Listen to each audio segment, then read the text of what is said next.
I want to talk about aromatherapy using essential oils and animals. And because there's so much on the internet that can freak you out.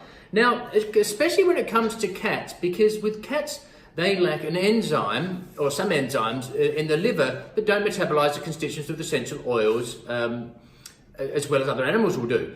So this is where the worry is. Now, it's quite simple. I'll go through it. Let me put Ginge down here. Thank you, Gingy.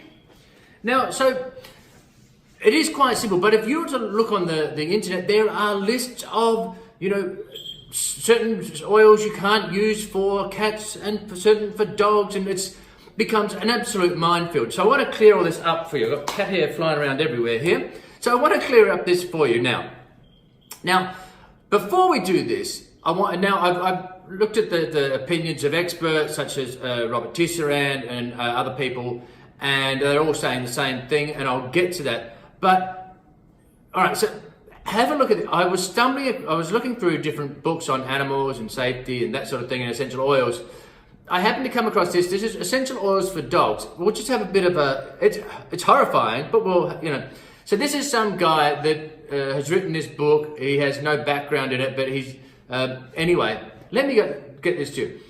All right, so here he's recommending, it's called the Ultimate Ear and Nose Care Essential Oil for Dogs recipe. And here's what he recommends you do. You get a half a cup of lavender oil. I did say a half a cup of lavender oil, half a cup of gardenia oil, half a cup of narcissus oil, half a cup of tangerine oil. So now we've got 2 cups in total of essential oil, 2 tablespoons of vanilla oil, some baking powder, and a cup of water. And then some liquid friendly dog wash. And then you put that on your dog and you wash it. Now it's called the Ultimate Ear and Nose. There's a reason I think it's called the Ultimate. Ultimate means final, and that would be the final dog. You put that sort of, you put it on humans, much less a dog. They're going to have, you'll kill your dog, most likely. So, now, but I've got to show you this. Look, so he talks about, this guy has got absolutely no idea. All of the recommendations in the recipes are a half a cup of essential oil of this or a quarter of a cup. I mean, it's unbelievable. It'd break the bank if you actually did this, apart from killing your pet. So these are essential oils for dogs application secrets.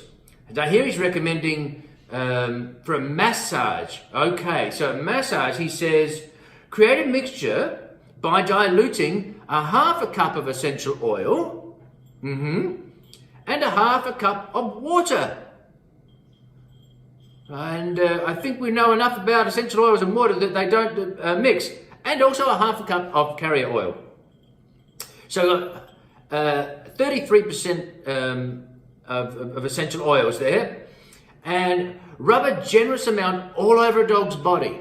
Well, I tell you, that is about as bad as it gets. So yes, we use, all right, so let's just go back here. The experts in the field all say the same thing, that if you're, now, okay, so for a cat, because the whole thing is about diffusing. Can you diffuse oils for a cat? And like Robert Tisserand said, yes, and here's the things. You shouldn't diffuse for hours on end. You shouldn't do it anyway, as I talked about in the course, because we have that peak, remember? So say 30-minute bursts of diffusing. Make sure the room is well ventilated, and make sure that your cat has a way to, if it wants to leave the house. So, it's not sort of trapped in a room, for example. So there's it. So, okay, so well ventilated room. The cat has a way to get out if he doesn't like the smell, that sort of thing.